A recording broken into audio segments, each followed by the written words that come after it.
Hello, classmates and instructor. I'm Andrew Garza, and this is my brown bag self-introductory speech, but I couldn't find a brown bag, so this is my Bath and Body Works self-introductory speech. I'm going to pull out 3 items and discuss how they represent me. First, just to prove that I am in fact speaking in front of an audience. Trinity, will you please show the audience? Thank you. Alright. The first item, I'm sure it comes as no surprise, is my Bible. This represents my devotion to my Christian faith and to Jesus. I wasn't always a Christian. I was saved when I was 22 years old. I was my last year in the Marine Corps, and it has changed everything about my life. I used to be like the average Marine, and I'm sure you can all imagine what that is like. But the Lord has changed the way that I speak, the way that I act. I used to be extremely arrogant.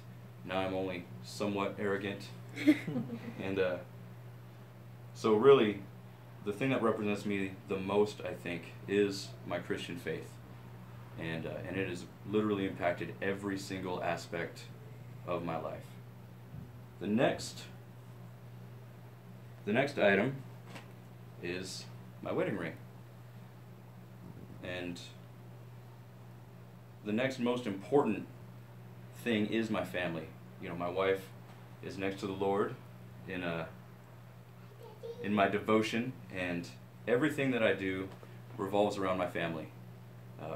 My job, me going to school even, the way that I conduct myself at home, everything about my conduct usually revolves around them. So my wedding ring represents that. Is also an occasion for me to be a father.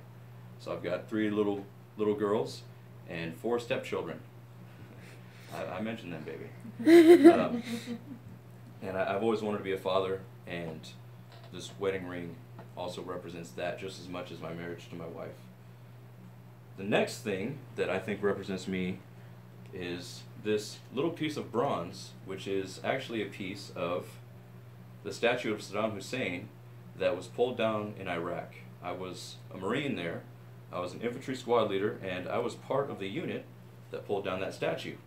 And that event was one of the highlights of my career, but also my service in the military has been a part of my life ever since I was in high school. I enlisted when I was 17 in the Marine Corps, and I've been in the military pretty much ever since. And I joined because I was really patriotic. I wanted to serve my country, and I thought that joining the military was the best way to do that. And I joined the Marines because I thought it was the toughest, and also and also I wanted to challenge myself. I've always thought that war is the ultimate test, and I wanted to see if I had what it took. So that's another reason I joined the military. And now, at this point, I'm in the Army National Guard, and it is a source of income. So just like my Christian faith, just like my marriage, the military has impacted a lot of my life, from physical fitness to the way that I handle myself in public, to the way that I train for different things, and like I said already, the way that I make money. So my Bible, my ring, this piece of bronze representing my military service encapsulate much of who I am. I know it's cliche, the whole God, family, country thing, but that really symbolizes me. So thank you for listening, and that's it. Cut. Woohoo!